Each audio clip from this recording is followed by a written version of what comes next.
La noticia irrumpió sin nombres claros ni certezas, envuelta en música, urgencia y confusión. El futbolista Mario Pineda había sido asesinado en el norte de Guayaquil. Durante horas su identidad fue apenas un eco impreciso en titulares y reportes preliminares, una figura borrosa que para algunos no existía y para otros ya estaba condenada. Mientras su nombre comenzaba a circular con insistencia en pantallas y radios, otra historia se deformaba en paralelo, la de su esposa, convertida en un rumor incómodo, dada por muerta, desaparecida o simplemente omitida. Nadie se detuvo a confirmar si seguía viva, y ella, viva y consciente, observó cómo su vida era narrada por terceros, distorsionada por la prisa y el morbo. Se enteró de la tragedia de forma fragmentada, sin un aviso oficial, atrapada entre mensajes contradictorios y una frase que se repetía como un golpe seco: dicen que tu esposo murió y que tú estabas con él. No solo enfrentaba la muerte de Mario, sino su propia desaparición simbólica. Guardó silencio, no por indiferencia, sino porque el cuerpo necesitaba tiempo para asimilar lo que la mente se negaba a aceptar. Mientras afuera se hablaba de sicarios y balas, ella quedaba atrapada en una pregunta devastadora: ¿por qué no estaba conmigo? La mujer que murió junto a Mario no era su esposa, y esa verdad, lejos de aliviar, confirmó lo que durante años había intuido y callado: la existencia de una vida paralela. Un lugar al que nunca fue invitada y que ahora emergía, brutal, en medio de la tragedia. Según relatan versiones cercanas, cuando por fin habló no lo hizo ante cámaras ni a través de comunicados, sino en un espacio íntimo, rodeada únicamente de personas en quienes confiaba plenamente. Allí dijo algo que marcó el tono de todo lo demás: llevaba años preparándose para una traición, pero nunca para una muerte de ese modo. Había aprendido a convivir con ausencias, con explicaciones vagas y con silencios prolongados, pero nada la había preparado para un final tan abrupto. Su matrimonio, explicó, no se quebró de golpe ni tuvo una fecha precisa, se fue erosionando con el tiempo, en un desgaste silencioso que convirtió la distancia en costumbre, días compartidos sin palabras verdaderas. Noches en las que él llegaba tarde y ella fingía dormir. Admitió que eligió no preguntar demasiado, no por ingenuidad, sino porque entendía que ciertas verdades, una vez pronunciadas, no admiten regreso, y en ese frágil equilibrio decidió permanecer, por los hijos, por estabilidad, por miedo y por cansancio. Las mismas fuentes señalan que había una presencia constante en el entorno familiar, una mujer que nunca levantó sospechas, no como pareja ni amante, sino como alguien cercana, incluso amiga de la madre de Mario. Habitual en reuniones y conversaciones donde nada parecía fuera de lugar. Hasta que empezó a notarlo. No hubo escenas explícitas ni confesiones directas, solo una acumulación de gestos mínimos, conversaciones que se cortaban al entrar ella, risas compartidas que ya no le pertenecían, miradas que evitaban encontrarse. Señales pequeñas que juntas construyeron una verdad incómoda. Aún así, guardó silencio, que terminó convirtiéndose en una forma de protección para ella y para sus hijos. Mientras Mario respondiera económicamente, mientras el hogar se mantuviera y la familia proyectara normalidad, podía sostener la ilusión de control. Pero la muerte rompió ese acuerdo invisible, y cuando comenzaron a circular versiones que la daban por muerta, algo se quebró para siempre. No fue solo rabia, fue humillación. La certeza de que incluso en el relato de la tragedia ella había sido borrada, sustituida, confundida. Las versiones indican que fue en ese punto cuando comenzó a mirar el pasado con otros ojos y a ordenar piezas que antes no encajaban, viajes sin lógica, horarios imposibles. Encuentros que siempre se gestionaban a través de la misma intermediaria, la madre de Mario. Ese detalle, aseguran quienes la escucharon, fue el más difícil de asimilar, porque la herida ya no se sentía solo como una traición de pareja, sino como una fractura dentro de la propia familia, donde parecía que muchos sabían más de lo que decían. Entender que esa cercanía había servido para encubrir otra relación la dejó sin palabras. No hubo acusaciones públicas ni nombres señalados, habló desde la decepción profunda, desde la sensación de haber sido la última en enterarse de su propia historia. Admitió incluso pensamientos que le provocaron vergüenza, ideas oscuras que surgieron sin permiso y preguntas que jamás pensó formularse, pero que rechazó de inmediato, porque por encima de todo Mario seguía siendo el padre de sus hijos. Fue ahí, según relatan, donde su voz se quebró por primera vez. No habló del hombre que perdió, sino del vacío que quedó, de las respuestas que ahora tendría que construir sola y de la imagen que sus hijos deberían recomponer sin él. Este primer tramo del relato no intenta absolver ni condenar, sino comprender cómo alguien puede seguir con vida mientras el mundo ya la había dado por muerta. Y cómo empieza a contar su verdad justo cuando quien podía aclararla ya no está. Porque lo ocurrido el día de la muerte de Mario Pineda no comenzó ese día, llevaba tiempo gestándose. Y, de acuerdo con las mismas fuentes, aún existen detalles que ella no ha pronunciado en voz alta, recuerdos que empiezan a tomar forma al evocar la última conversación que mantuvo con él. Un diálogo simple y cotidiano en el que Mario le pidió que no se preocupara, que todo estaba bajo control, que pronto regresaría a casa. Hoy esas palabras pesan distinto, porque fueron las últimas y porque, sin saberlo, en ese instante ella no solo se despedía de su esposo. También dejaba atrás el papel de rumor para convertirse en la voz que nadie esperaba oír, mientras un ruido constante, invasivo, no venía de la calle, sino de los teléfonos que no dejaban de vibrar. Todos parecían hacer la misma pregunta, aunque la disfrazaran con palabras distintas. ¿Dónde estabas? ¿Por qué no estabas con él? Ella apagó el teléfono. Según quienes estuvieron cerca, fue el primer gesto que hizo pensando en sí misma, porque comprendió de inmediato que cualquier frase pronunciada en ese estado podía volverse en su contra y que el silencio ya no era una costumbre aprendida, sino una urgencia vital.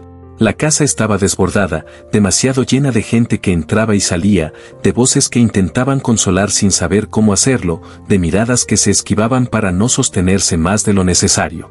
Ella se movía entre todos como si no perteneciera a ese espacio, como si la tragedia ocurriera en otra vida, aun cuando le había arrancado algo irreemplazable. Las fuentes aseguran que hubo un instante exacto en el que todo se quebró de verdad. No fue al ver las imágenes del lugar del crimen ni al escuchar la confirmación oficial de la muerte, sino cuando alguien, casi en susurro y con evidente incomodidad, le dijo que Mario no estaba solo. Ese dato que hasta entonces flotaba como rumor se volvió real en ese momento, dejó de ser intuición para convertirse en una certeza que nadie se atrevía a decirle de frente, pero que todos parecían conocer. Ella no reaccionó, no pidió nombres ni explicaciones, según relatan, apenas asintió levemente, como si una parte de ella ya lo hubiera aceptado mucho antes de oírlo. Esa misma noche, la víspera de la muerte de Mario regresó a su mente con una nitidez incómoda. Recordó cada gesto y cada silencio, cada frase dicha sin mirarse, la forma en que él habló de compromisos vagos, de asuntos que no admitían preguntas, y cómo evitó despedirse como solía hacerlo.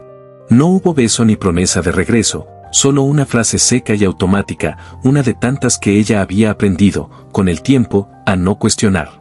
En ese instante aún no lo comprendía, pero con el paso de las horas aquella escena se le impuso como una despedida silenciosa, no dicha. La noche que siguió quedó atrapada en una espera interminable, el teléfono inmóvil sobre la mesa, el reloj avanzando sin compasión.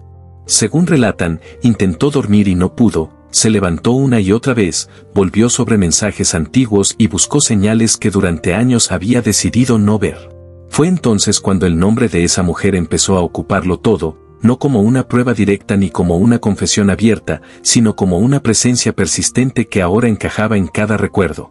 La misma que había estado en su casa, la que la suegra defendía con una naturalidad excesiva, la que siempre parecía saber más de lo que decía. Quienes conocen la historia aseguran que comenzó a unir fragmentos que había mantenido separados para poder seguir adelante, miradas cómplices, conversaciones que se interrumpían al entrar ella. Silencios densos que nadie explicaba. Nada evidente, nada que pudiera señalarse con el dedo, pero suficiente para construir una verdad dolorosa. También regresaron advertencias antiguas, comentarios sueltos, frases que había preferido ignorar por miedo. Ten cuidado, le habían dicho alguna vez. Aquella noche no preguntó nada, el silencio pesaba más que cualquier respuesta. Cuando llegó la confirmación oficial de la muerte, su cuerpo reaccionó antes que su mente. Las fuentes describen un estado de inmovilidad total, no hubo gritos ni llanto inmediato, porque existen dolores tan profundos que paralizan. El llanto apareció después, mezclado con una rabia confusa que no sabía hacia dónde dirigirse, hacia él por haberla dejado al margen de su vida real, hacia la mujer que estaba con él, hacia una familia que comenzaba a sospechar sabía más de lo que mostraba, o hacia sí misma por haber callado tanto tiempo. En medio de ese caos surgió un pensamiento fugaz que la avergonzó, una idea cruel que resonó como un eco incómodo: esto era inevitable. Apenas lo reconoció, lo rechazó, porque admitirlo la llenaba de culpa. Porque, pese a todo, Mario estaba muerto y seguía siendo el padre de sus hijos. Los días siguientes fueron descritos como desordenados y confusos, familiares llegando, conversaciones a medias, amigos hablando sin entender, personas bien intencionadas que no sabían cómo ayudar. Y en medio de todo, ella intentando sostener una fortaleza que no sentía.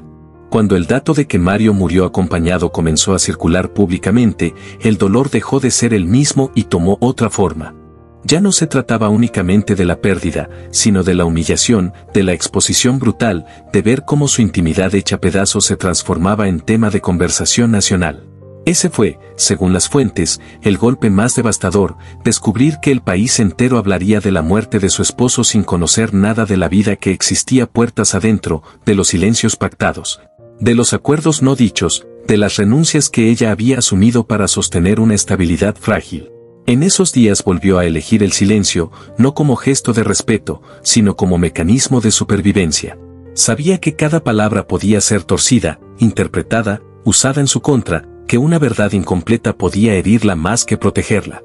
Mientras afuera se repetían discursos sobre balas, sicarios y ajustes de cuentas, dentro de ella comenzaba otra indagación, mucho más íntima y dolorosa, enfocada en una sola pregunta. ¿Desde cuándo la habían estado engañando todos? Las mismas fuentes aseguran que empezó a revisar el pasado con una mirada distinta, a repasar conversaciones antiguas, rutinas cotidianas y escenas familiares que ahora adquirían otro sentido. Y cada nuevo recuerdo confirmaba un temor que llevaba años evitando. La traición no había sido un desliz aislado, sino una estructura sostenida en el tiempo. Al cerrar este segundo tramo de su historia, ella aún no había hablado en público ni señalado responsables, pero ya había tomado una decisión silenciosa, no seguir cargando sola con una verdad que otros ayudaron a esconder. Comprendió entonces algo esencial: la muerte había callado a uno, pero por primera vez le daba voz a quien había sido obligada a guardar silencio demasiado tiempo. Y mientras todos buscaban culpables afuera, ella comenzaba a prepararse para decir lo que nadie quería oír. No hubo un día preciso en el que decidió hablar, no fue una fecha marcada ni un instante de claridad absoluta, sino un proceso lento, casi invisible, como esas grietas que aparecen en una pared sin que nadie sepa exactamente cuándo comenzaron. Era un cansancio acumulado, una suma de silencios que ya no cabían dentro del cuerpo. Según relatan las fuentes, los días posteriores se diluyeron en una repetición confusa de trámites, encuentros breves y condolencias que sonaban idénticas, frases aprendidas que no alcanzaban a rozar el dolor verdadero. Ella respondía con gestos mínimos, con una presencia casi mecánica, estaba ahí, pero no del todo. La casa, ahora más callada que nunca, se volvió un lugar extraño. Cada objeto parecía fuera de sitio y cada rincón contenía una ausencia distinta.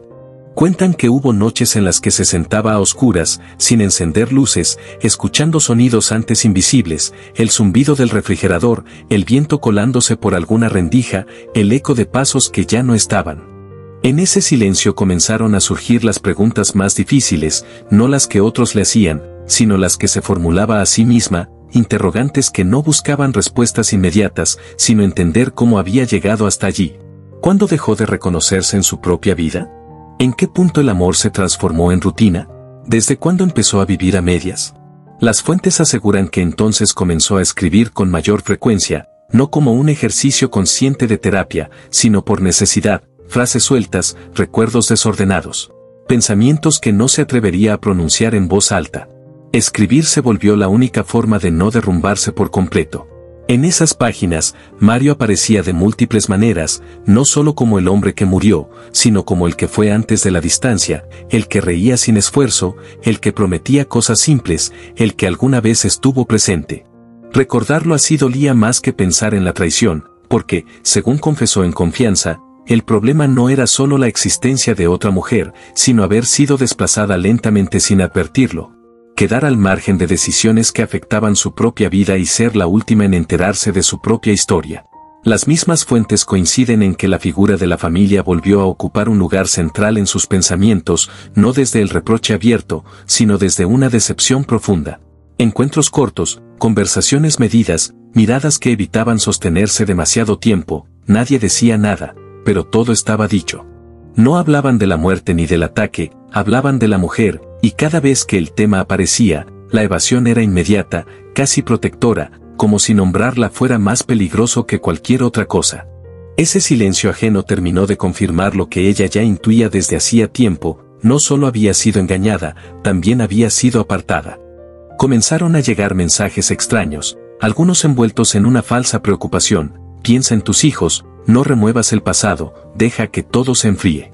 Para ella, todos decían lo mismo con distintas palabras: seguir callando era lo que se esperaba. Pero algo había cambiado.